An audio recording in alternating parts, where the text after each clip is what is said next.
अखिल विश्वाला शांततेचा महासंदेश देणारे तथागत भगवान गौतम बुद्ध, भारतीय घटनेचे शिल्पकार परमपूज्य नेते डॉक्टर बाबासाहेब आंबेडकर, माता रामाई, माता माता हिमाई, माता सावित्री यांच्या महान विचारांना आणि स्मृतींना सर्वप्रथम शिवार अभिवादन करतो.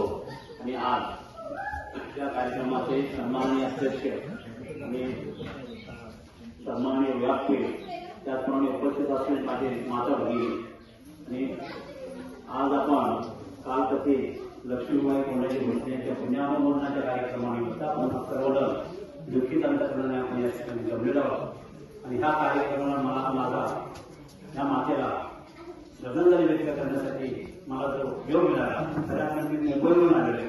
पहिली गोष्ट म्हणजे ह्या मातेचा परिचय म्हटला सांगायचा तर यांची मुलगी म्हणजे आमची चुलती पारुबाई ती लहान असताना यांच्या लग्नाला आलं होतं. मला आठवत नाही पण लहान होतं. आणि त्याच्यानंतर 81 मध्ये माझं लग्न झालं.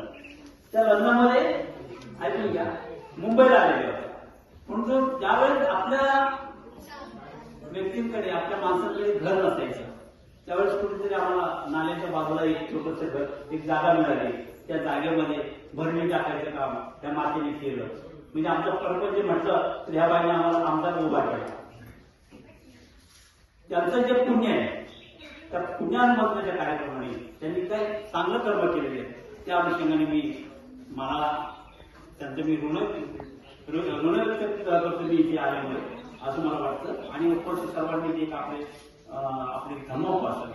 धर्मप्रवचन का सुधाकरजीचं जे प्रवचन चांगलं शांत त्यांनी ऐकून घेतलं. खऱ्या अर्थाने त्यांनी आपल्या परपंचाचं चौक जे काय असतं त्यांनी या ठिकाणी हे केलेलं आहे. आणि आईची महती चांगल्या प्रकारे आपल्या समोर मांडली.